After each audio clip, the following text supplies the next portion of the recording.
Pixel कितने size की है इसमें?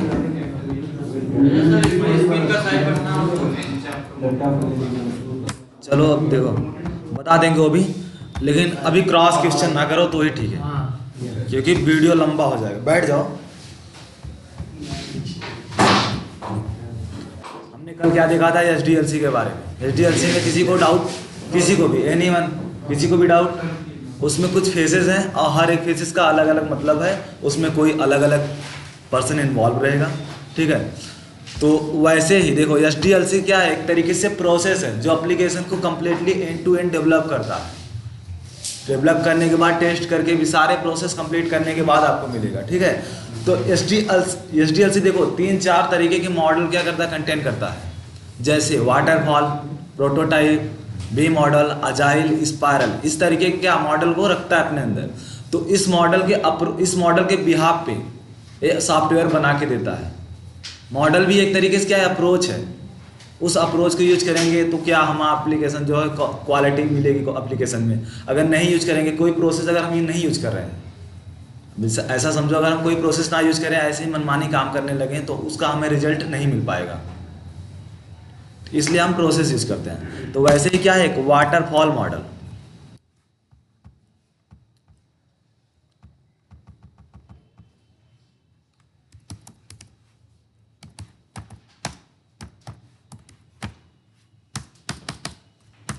देखो वाटरफॉल मॉडल पे डिस्कशन कर लेते हैं। वाटरफॉल मॉडल क्या है, एक तरीके से ये ट्रेडिशनल है, पुराना है, बहुत ओल्ड मॉडल है, ठीक है। और इससे हमें पढ़ने से पहले हमें एचडीएलसी आना चाहिए। एचडीएलसी क्या होता है ये पता होना चाहिए, तभी ये समझ में आएगा, अदरवाइज नहीं समझ में आएगा। इसके जो फेसेस हैं सेम एज एचडीएलसी के जैसे ही हैं। जितने भी मॉडल हैं सारे के सारे मॉडल के फेसेस मिलते जुलते किससे होते हैं, एचडीएलसी से ही, ठीक है। और एचडीएलसी देखो, सॉरी वाटरफॉल मॉडल, ये क्या है, एक तरीके से पुराना मॉडल है, और ये बहुत स्मॉल प्रोजेक्ट के लिए यूज किया जाता है, शॉर्ट टर्म प्रोजेक्ट के लिए, ठीक है। और इसमें कुछ इसके एडवांटेज हैं, कुछ डिसएडवांटेज भी हैं। तो चलो सबसे पहले हम इसके फेसेस तैयार कर लेते हैं। क्या हुआ, कितना बहुत पुराना है यार, इसका देखो हमें भी नहीं पता है कौन सी डेट से चल रहा है, ठीक है। लेकिन ये समझना, जब फर्स्ट टाइम जब आईटी मतलब स्टार्ट की गई थी, टेस्टिंग की प्रोफाइल जब आई थी इस फील्ड में, तब सबसे पहले वाटरफॉल मॉडल ही यूज़ किया गया था। टेस्टिंग की नहीं, सारे इसमें तो सारे हैं ना यार, टेस्टिंग डेवलपमेंट सारी चीज़ें इन्वॉल्व है ना, टेस्टिंग के ही नहीं सारे लोग, ठीक है। और क्या एक तरीके से सीक्वेंशियल मॉडल है। सीक्वेंशियल मतलब समझ रहे हो, जैसे अगर एक नंबर हम रख रहे हैं, कोई बंदा जैसे मान लो यहाँ पे एडमिशन हो रहा है, ठीक है। अगर फॉर्म फिलअप कर रहे हैं और फॉर्म हम नंबर वाइज क्या कर रहे हैं, क्रम वाइज डिवाइड कर दे रहे हैं। पहले पे जो आएगा उसके पहले भी होगी, जो दूसरे पे आएगा उसका नंबर दूसरे पे रहेगा, जो तीसरे पे आएगा उसका नंबर तीसरे पे होगा। कल को कोई अगर हमें मांगेगा भाई अमित को देना, ठीक है, तो अमित ए फॉर है ना, ए फॉर अमित, तो ए फर्स्ट लेटर पे है तो वो पहले पे ही होगा। अब मान लो किसी का नाम बी से स्टार्ट हो रहा है, तो ए के बाद जब ए की सारी सीरीज खत्म हो जाएगी तब बी स्टार्ट होगा ना, तब वहाँ से हम उठाएंगे। तो यही हमारा कहता है सीक्वेंस। तो ये मॉडल जो है सीक्वेंशियल है, ठीक है। जब तक एक फेजेस कंप्लीट नहीं होगा तब तक दूसरा स्टार्ट नहीं हो सकता, ठीक है।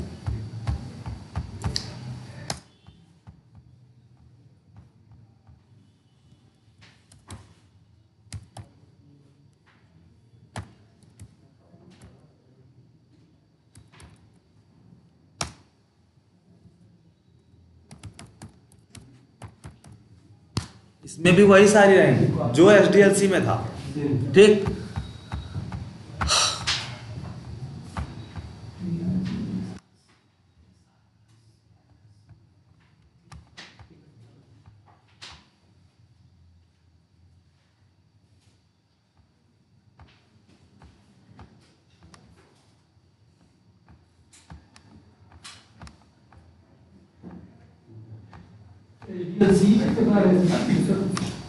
नहीं, एक मॉडल है एचडीएलसी का ये। हाँ हाँ बता रहे तो वाटरफॉल मॉडल ये जो होता है वो रिकवरी नहीं हो सकता है। क्या हुआ, मतलब ये वो नहीं हो सकता है, मतलब रिकवर मतलब दोबारा नहीं कर सकते इसको।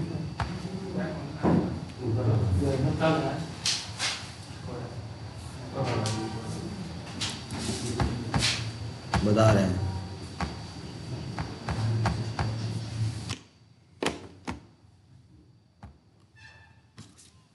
हाँ हाँ बोला ठीक।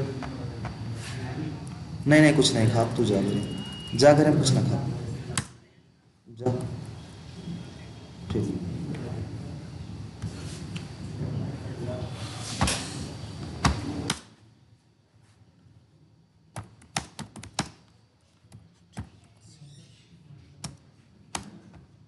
ठीक। इसमें पहला फेज क्या है, रिक्वायरमेंट गैदरिंग, और दूसरा फेज क्या है, सेम वही चीज़ें हैं यहाँ पे।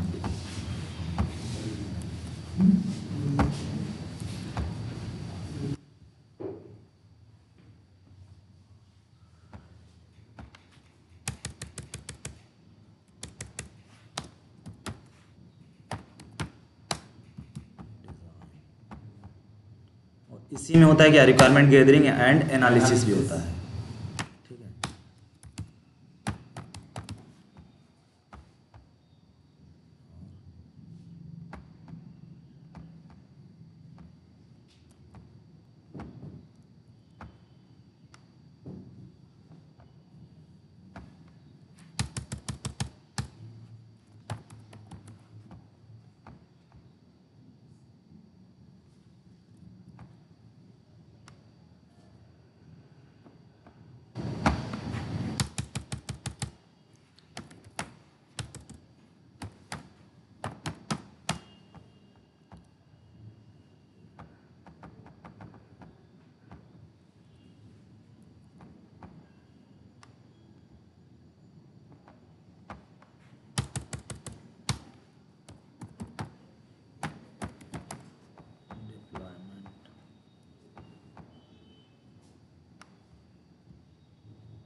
सही है कि नहीं स्पेलिंग?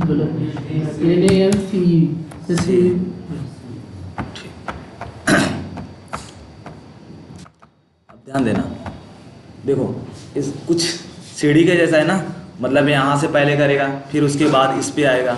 मान लो अगर झरना अगर दिखाएं हम आपको, नेट कनेक्टेड है ना,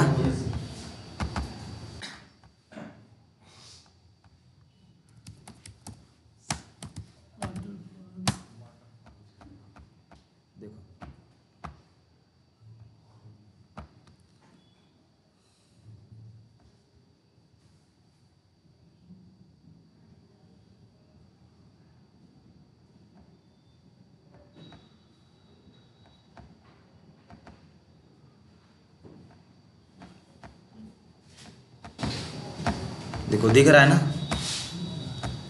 देखो ऊपर से क्या कर रहा है, सीक्वेंस में आ रहा है ना, ऐसे आ रहा है फिर इधर आ रहा है, मतलब जो भी उसकी स्थिर जगह है उस पे आने के बाद फिर दूसरे पे जा रहा है ना। तो ऐसे ये भी क्या है, वाटर सेम इसी से इंस्पायर करके वो बनाया गया वाटरफॉल मॉडल। ठीक है, ऐसे यहाँ पे मान लो अगर पानी अगर यहाँ से गिर रहा है तो सबसे पहले इस पे आएगा, इससे जब इससे यहाँ इस फेज से जब ओवरफ्लो करेगा तब आएगा इस पे, अगर इस फेज से ओवरफ्लो नहीं करेगा तो उसी पे रह जाएगा। ठीक है यार,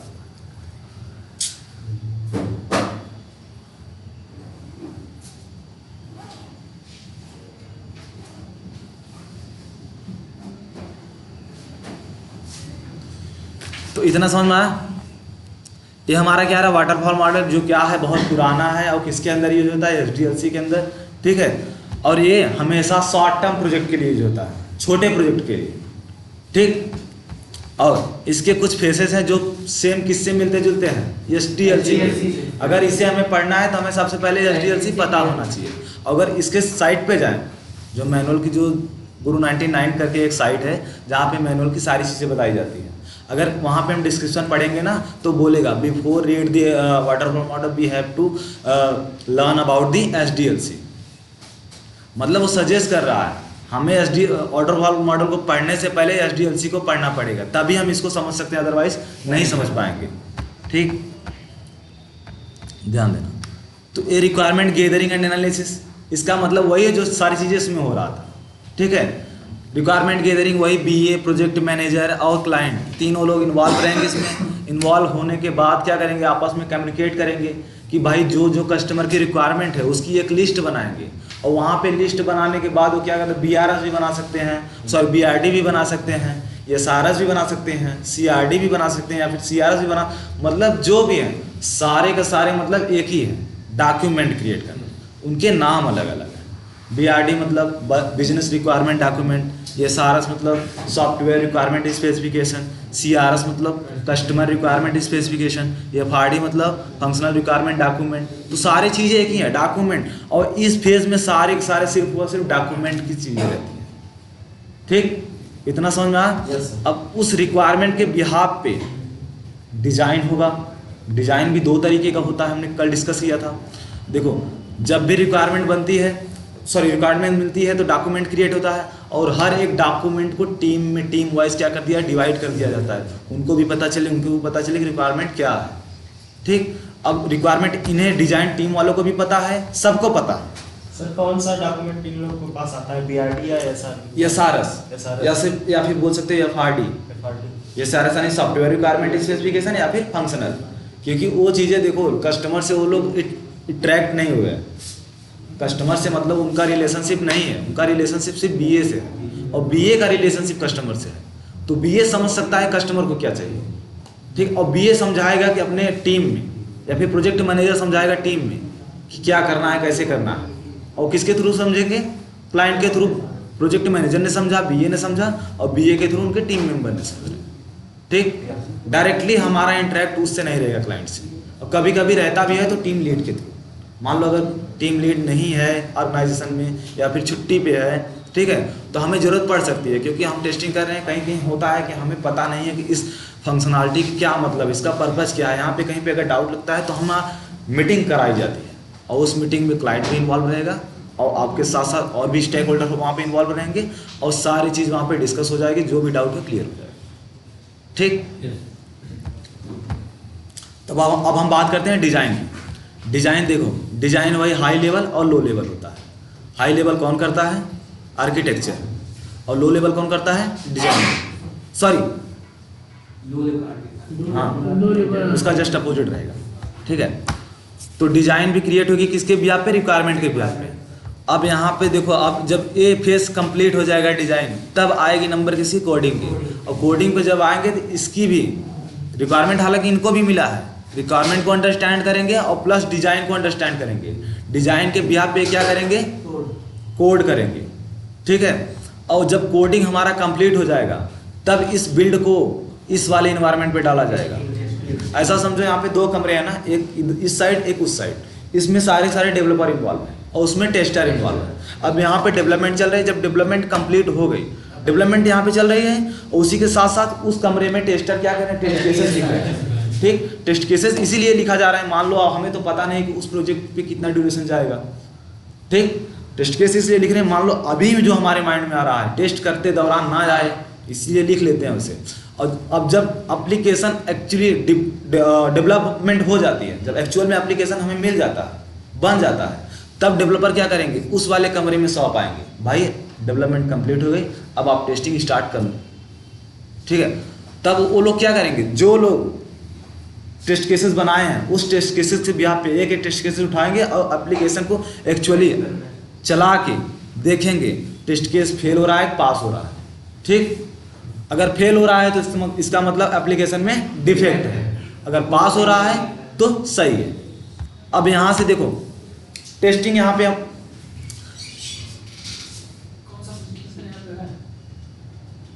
बेंक्यू वाला बेंक्यू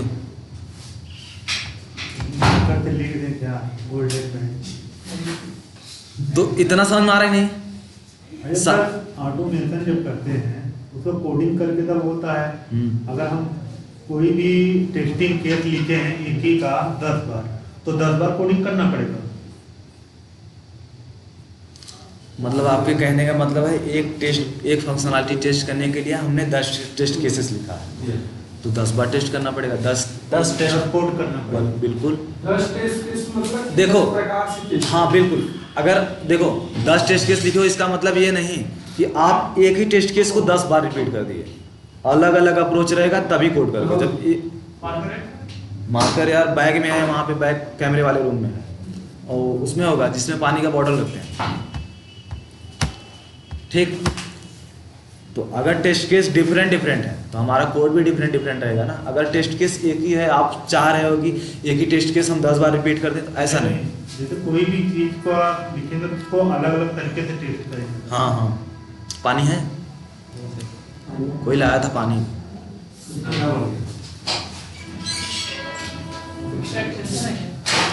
क्या हुआ? नहीं, एक ही।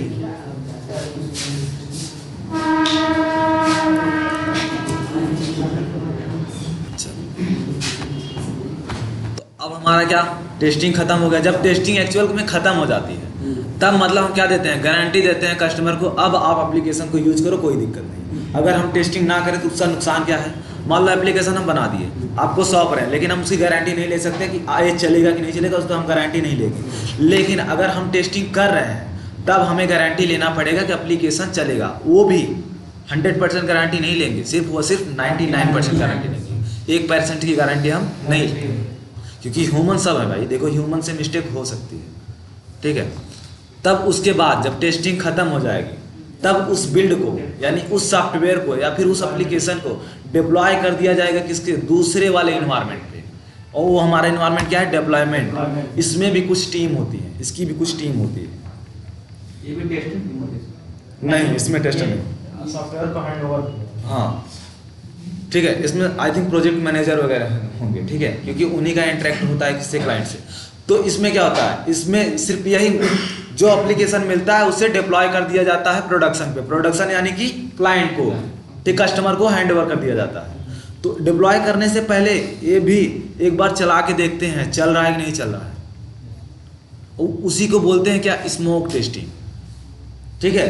स्मोक टेस्टिंग टेस्टिंग वाले में सब में होगा। स्मोक टेस्टिंग देखा जाए तो टेस्टिंग में भी होगा, इसमें भी होगा, मेंटेनेंस भी होगा। टेस्टिंग से स्टार्ट होता है हमारा स्मोक टेस्टिंग। और कोडिंग वाले में हमारी 2 तरीके की टेस्टिंग होती है, यूनिट, इंटीग्रेशन, ठीक है। अभी देखो यूनिट और इंटीग्रेशन के बारे में हम नोट्स भी बनवाएंगे और उसके बारे में और जानेंगे। इंटीग्रेशन के भी कुछ टाइप होते हैं, ठीक। तो ये क्या है, डेवलपमेंट। इसमें भी डेवलपमेंट, मान लो हमें एप्लीकेशन मिल गया आपको देने के लिए, अब एक बार हम भी देखेंगे यार सही से चल रहा है कि नहीं। मान लो उनको दे दिए तो हमारी जिम्मेदारी है ना कि आपको दे दिए और आपकी सही से चली नहीं रही है, तो आपने जब अब तक जितना पैसा पे किया वो फालतू गया, बेकार गया, क्योंकि आपको एक्चुअल में एप्लीकेशन सही मिला ही नहीं, ठीक है। तो इसलिए जब डिप्लॉय करने से पहले, कस्टमर को देने से पहले एक बार हम खुद चला के देखते हैं। स्मोक टेस्टिंग मतलब कि मेन चीज़ें, मेन जैसे मान लो एप्लीकेशन बना है ना, लॉगिन होना चाहिए, सही यूजर नेम से लॉगिन होना चाहिए। मेन बिजनेस फंक्शनलिटी को हम क्या करेंगे, चेक करेंगे, ठीक है। और डीप में नहीं चेक करेंगे, सिर्फ मेन में। डीप में तो कौन करेंगे, टेस्टर करेंगे, जो कि टेस्टर का काम होता है, ठीक। अगर वो स्मोक टेस्टिंग के दौरान ही फेल हो गया तो इसका मतलब टेस्टिंग सही से नहीं हुआ था, ठीक। और अगर पास हो गया और उसके बावजूद भी कुछ माइनर मिस्टेक हो रही है तो वो हमारी 1% वाले में जाएगी, ना कि 99%, ठीक। फिर उसके बाद अब ये डिप्लॉय कर दिया गया ना, अब इसकी भी कुछ एग्रीमेंट होती है। मान लो हम आपको ये एप्लीकेशन दे रहे हैं, इसकी 3 साल या फिर 4 साल की सर्विस भी प्रोवाइड करेंगे, ठीक है। उसके बाद जो भी खर्चा आएगा, उसके बाद टाइम ख़त्म होने के बाद जो भी आप मेंटेनेंस, फिक्स या फिर कुछ भी चीज़ें करवाओगे, उसके लिए आपको अलग से कॉस्ट पे करना पड़ेगा, ठीक। कहने का मतलब ये, जैसे मान लो हम कुछ ही सामान परचेस करते हैं तो सामान के पीछे हमें कुछ ना कुछ तो सर्विस मिलती है ना। देखो बोट वालों ने अगर बोट का कुछ भी प्रोडक्ट कर दें, आई थिंक 13 या 12 महीने का क्या सर्विस देता है वो। अगर ख़राब हो गई या तो रिप्लेसमेंट या तो रिपेयर करके देगा। तो ये हमारी क्या है, सर्विस है। और यही चीज़ें मेंटेनेंस में होती है। यहाँ पे लाइव पे जाएगा, लाइव पे जाते ही क्या मार्केट में सारे लोग यूज करेंगे, और जब यूज करेंगे तो यूज करने के दौरान मान लो उस पर लोड पड़ा तो हो सकता है उसमें कुछ दिक्कत आ जाए। आईपीएल का सीजन चल रहा है ना, देखो किसी का नेट स्लो चल रहा होगा, रीज़न यही है ना कि जियो का जो नेट है हाँ सर्वर है वो बहुत ओवरलोडेड हो जाता है। इंटरनेट बढ़िया चलने लगता है। नहीं कभी कभी चैलेंजेस फेस होती है भाई। हाँ बहुत, जब यूजर बढ़ जाते हैं तो चैलेंजेस फेस होती है। तो ये भी टेस्टिंग है, इसे हम बोलते हैं परफॉर्मेंस टेस्टिंग। और इसके लिए एक अलग से टूल होता है जे मीटर, जो क्या करता है, मान लो हमें एक एप्लीकेशन को टेस्ट करना है। अब एक टाइम पे तो हम अकेले ही जा सकते हैं, और अगर आप चाहते हो बहुत यूज़र बढ़ाओ तो वर्चुअल या देखो रियल में डिवाइस उनको भी भाई चलो आ जाओ यार थोड़ा उस पर अपना यूज़र नेम और पासवर्ड डाल के लॉगिन करते हैं, साथ में चलाते हैं, देखते हैं उसका परफॉर्मेंस कैसा है। तो ऐसे कितने बंदे को आप लाओगे? मान लो 1000 यूज़र हमें चाहिए, तो 1000 यूज़र आप कलेक्ट करोगे? नहीं। तो इसके लिए एक टूल है जे मीटर, जो क्या करता है, वर्चुअल डुप्लीकेट यूज़र क्रिएट करता है। और वही डुप्लीकेट मान लो हम 1000 वहाँ पे पास करेंगे तो 1000 क्या करेगा, यूजर क्रिएट कर देगा, और वो साथ में लॉगिन करवा देंगे उस एप्लीकेशन पे। उस एप्लीकेशन पे क्या कर देंगे, रिक्वेस्ट सेंड करवा देंगे हज़ारों लोग साथ में, और फिर देखेंगे उस एप्लीकेशन का बिहेवियर क्या है, कितना टाइम ले रहा है, लेट रिस्पॉन्स तो नहीं कर रहा है। ठीक, तो ये भी हमारा टेस्टिंग में ही होगा। तो डिप्लॉयमेंट हमने बताया, डिप्लॉयमेंट में सबसे पहले एप्लीकेशन को डिप्लॉय करने से पहले स्मोक टेस्टिंग की जाती है। ठीक है, फिर बात आती है मेंटेनेंस की। मेंटेनेंस में क्या होता है, वही हमारे जो एप्लीकेशन इन फ्यूचर तक भी चलते रहे, वही क्या होता है मेंटेनेंस। और मेंटेनेंस में डेवलपर इन्वॉल्व रहेंगे और प्रोजेक्ट मैनेजर, क्योंकि डेवलपर ही फिक्स कर सकता है, और वो प्रोजेक्ट मैनेजर इन्वॉल्व रहेगा जिसकी रिस्पॉन्सिबिलिटी है इस एप्लीकेशन को कंप्लीट करना। फिक्स करने के बाद तो टेस्ट किया जाएगा ना सर? तो डेवलपर हाँ, फिक्स करने के बाद भी टेस्ट किया जाएगा, टेस्टर भी हो सकते हैं। टेस्टर भी रहेगा ना इसमें, हाँ। मेंटेनेंस में। हाँ देखो, रह भी सकते हैं, डिपेंड करता है क्लाइंट के ऊपर, क्लाइंट कैसा चार्ज कर रहा है वहाँ पे। डेवलपर ठीक है। जैसे कई- एग्रीमेंट हुआ है 3 साल का हाँ। मेंटेनेंस का, हाँ। 3 साल के बाद अगर मान लीजिए उस कंपनी से ना करवाए मेंटेनेंस, दूसरे से करवाए तो होगा ऐसा? चाहे उस कंपनी से करवाओ चाहे दूसरे कंपनी से करवाओ, पैसे तो आपको देना ही है। हो ठीक सकता है, है कोई में ऐसा हो कि मतलब उससे कम में मेंटेनेंस दिया बिल्कुल है, भाई, तो वैसे जा सकते हैं। रियल लाइफ में भी दे सकते हो। मान लो आप और किसी को लेकिन कम एग्रीमेंट के पहले नहीं जा सकते। नहीं, जब मतलब एग्रीमेंट के पहले करवा रहे हो, मान लो आप एक फ़ोन ले लिए, ठीक है, आप एक फ़ोन ले लिए, उसकी तो सर्विस ऐसा लेट सपोज समझो, फ़ोन ले लिए आप, उसका साल भर भी आपने यूज़ नहीं किया, 1 साल भी नहीं हुआ आपका फ़ोन यूज़ करने हुए, और उसमें कुछ दिक्कत आ गई, आप चाहो तो सर्विस सेंटर से फ्री में रिपेयर करवा सकते हो। ठीक है, या तो पैसे और अगर नहीं करवा रहे, किसी दुकान से करवा रहे हो, तो वहाँ पे पैसे पे करना पड़ेगा, तो ये आपकी गलती है ना, सर्विस तो दे रहे हैं वो लोग। ठीक, और रही बात टेस्टर की, टेस्टर भी इसमें इन्वॉल्व भी हो सकते हैं, नहीं भी हो सकते हैं, डिपेंड करता है। देखो कहीं कहीं क्या होता है ना, क्लाइंट अपने एंड से भी टेस्टर को हायर कर लेता है कि भाई तुम हमारे एंड से टेस्ट करो, जो एप्लीकेशन वो लोग बना के दे रहे हैं ना, बनने के बाद हम भी टेस्ट करेंगे, और उसके लिए हम आपको हायर कर रहे हैं, आप हमारे एंड से टेस्ट करो। ठीक है, हाँ, तो ये हमारा क्या रहा, वाटरफॉल मॉडल। अब इसके कुछ एडवांटेज हैं और कुछ डिसएडवांटेज हैं, चलो देख लेते हैं एडवांटेज और डिसएडवांटेज।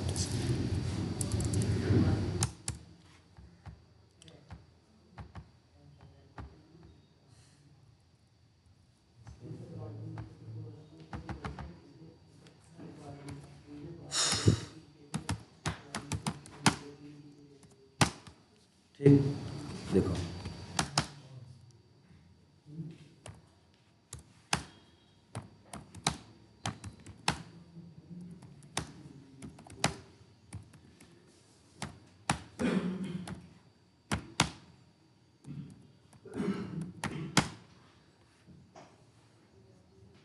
सॉरी ये नहीं रहेगा।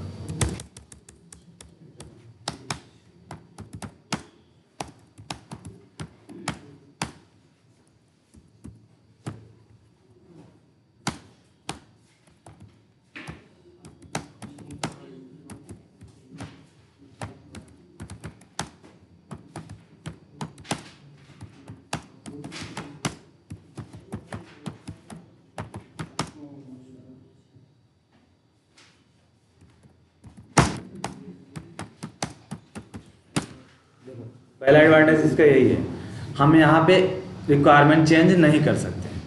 ठीक, अगर जब मान लो कोई एप्लीकेशन बन गया, मान लो कुछ ये मकान ही बन गया ना, अब इस मकान बनने के बाद जो कस्टमर है कुछ इसमें चेंजेस ही नहीं कर रहा है, ना ही हमें कुछ तोड़ना पड़ेगा ना ही कुछ बनाना पड़ेगा। ठीक है, तो क्या वो जब तोड़ना ही नहीं पड़ रहा है तो वो बनाना ही नहीं पड़ेगा, तो इसलिए वो क्या रहेगा, अच्छा ही रहेगा ना। अब जब उसमें कुछ चेंजेस लाना पड़ रहा है, मान लो उसमें कुछ चेंजेस अगर आ रही है, तो मान लो ये दरवाज़ा हम बैठा यहाँ से उखाड़ के यहाँ पे लगाना चाहते हैं, दरवाज़ा तो उखाड़े लेकिन उसके साथ साथ हो सकता है कॉर्नर की दीवार भी क्या क्रैक हो गई, तो ये डिफेक्ट हुआ ना। अब फिर उसे कवर करने के लिए हमें दूसरी साइकिल स्टार्ट करना पड़ेगा, फिर उसकी जो टाइम है ज़्यादा जाएगी और कॉस्ट भी ज़्यादा जाएगा। जब टाइम ज़्यादा जाएगा जाहिर सी बात है पैसे भी ज़्यादा जाएंगे। ठीक, तो ये हमारा क्या रहा एडवांटेज। और डिसएडवांटेज की बात करते हैं।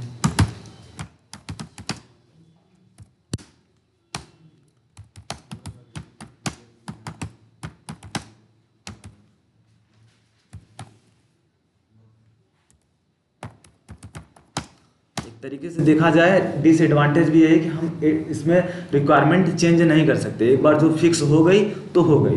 अगर आप जैसे मान लीजिए कोई अगर डिजाइन टेस्टिंग ये सब स्टार्ट नहीं हुआ उसके बाद में कर सकते हैं ना? नहीं कर सकते। जैसे मान लीजिए उसके पहले हाँ देखो एक और होता है मॉडल, बताएंगे भी देखो, ठीक है। इसमें क्या होता है ना, बताया था हम आपको फोन किए बता दिए रिक्वायरमेंट बता तो फिर फोन करके बताया नहीं क्लाइंट को देखो, इसमें क्लाइंट को समय दिया जाता है अच्छा कि आप अच्छे से सोच लो कि क्या डिसीजन लोगे, तभी आगे हम बढ़ाएंगे, अदरवाइज नहीं बढ़ाएंगे। और यही एक और प्रोटोटाइप मॉडल होता है जो रिक्वायरमेंट पे ही 6 से 7 महीने या फिर 3 से 4 महीने लग जाते हैं। रिक्वायरमेंट जब तक कस्टमर स्टेबल नहीं हो जाएगा कि हाँ भाई अभी फिक्स है, तब तक आगे नहीं बढ़ेंगे। तो रिक्वायरमेंट के ही फेसेस में एक साइकिल चलती है। सबसे पहले रिक्वायरमेंट को गैदर किया, फिर अपने आप को अंडरस्टैंड करवाया और अपने टीम में अंडरस्टैंड करवाया, फिर कस्टमर को समझाया कि भाई ये सारी चीज़ें ऐसी रहेंगी। तो कस्टमर के माइंड में कुछ चीज़ें आया, यार भाई ये चीज़ें ऐसे नहीं ऐसे होनी चाहिए, तो ये चीज़ें क्या करेंगे, फिर से चेंज कर दिया कस्टमर ना, तो फिर से एक साइकिल चलेगी, फिर से वो लोग अपनी टीम में समझाएंगे ये चीज़ें ऐसी अब हो गई, थोड़ी मॉडिफिकेशन हो गई, ये चीज़ें ऐसे करना है। तो फिर से एक बार जो डेमो उसने बनाया है फिर से क्लाइंट को एक बार दिखाएगा, फिर क्लाइंट अगर नहीं समझा तो फिर से वो चेंज कर सकता है, फिर से एक साइकिल चलेगी जब तक क्लाइंट स्टेबल ना हो जाए कि हाँ भाई यही फिक्स कर दो, तब तक रिक्वायरमेंट के फेस में ही साइकिल चलता रहेगा। और उसी को बोलते हैं प्रोटोटाइप मॉडल। ठीक है, prototype model same as a waterfall model के ही जैसा है। ठीक है, बस उसमें क्या है कि उसमें रिक्वायरमेंट के फेस में ही कुछ एक साइकिल चलने लगती है। तो इतना समझ में आया?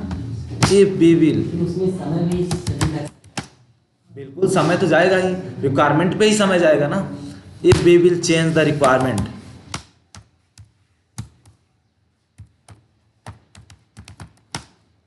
सो we have to pay charge because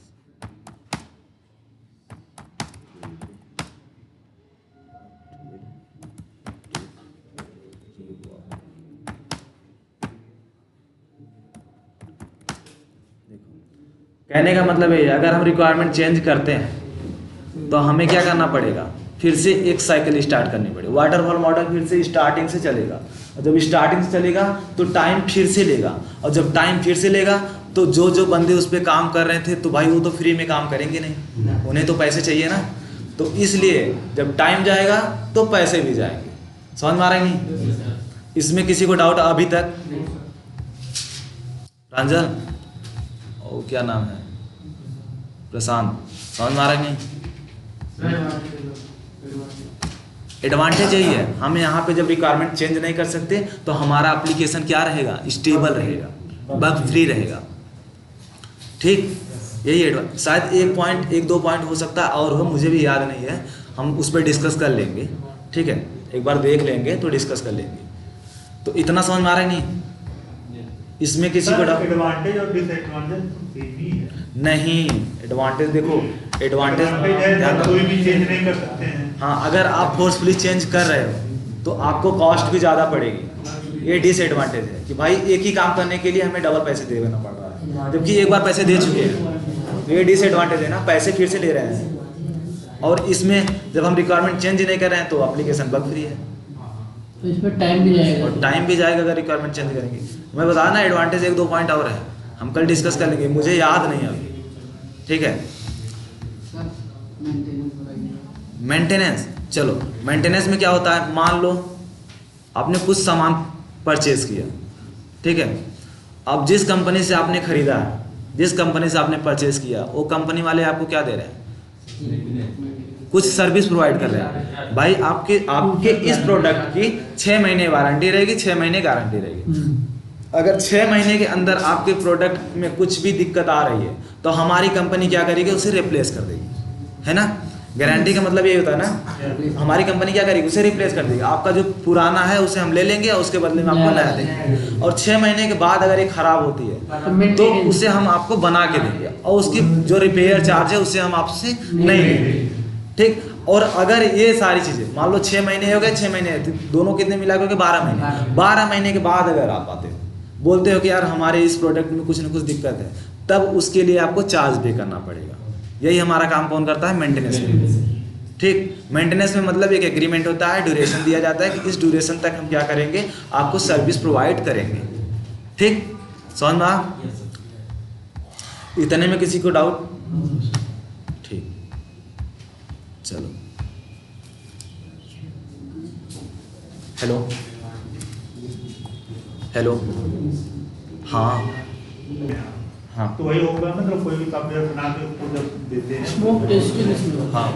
smoke testing बोलेंगे कि नहीं देखो, डिप्लॉयमेंट क्या होता है ना, डिप्लॉयमेंट में एक अलग डिलीवरी, हाँ डिलीवरी बोल सकते हो, लेकिन डिलीवरी करने से पहले हम भी एक बार चेक करेंगे। जैसे मान लो कोई पार्सल अगर किसी को दे रहे हैं ना, तो एक बार पार्सल देने से पहले एक बार उसे क्या करेंगे, मूवमेंट करेंगे। हाँ, वही हमारा स्मोक टेस्टिंग होता है। स्मोक टेस्टिंग हम और भी अच्छे से समझाएंगे अभी, जो देखो, लेकिन जब हम STLC पढ़ेंगे तभी ऐसे सारी चीज़ें बाउंस कर जाएगा, ठीक है। तो इतना समझ में आ रहा है कि इतने में किसी को डाउट? जी, जैसे डिप्लॉयमेंट करेंगे तो उस स्थिति में अगर मान लीजिए कुछ पेमेंट रह गया है तो उसको लेंगे कि बाद में उसको वीडियो सर बंद कर दीजिए। वो देखो, पहले सुनो, ध्यान देना, वीडियो बंद कर दीजिए। जैसे 10 लाख का हो गया है एग्रीमेंट, इसके रिस्पॉन्सिबल हम नहीं है, इसके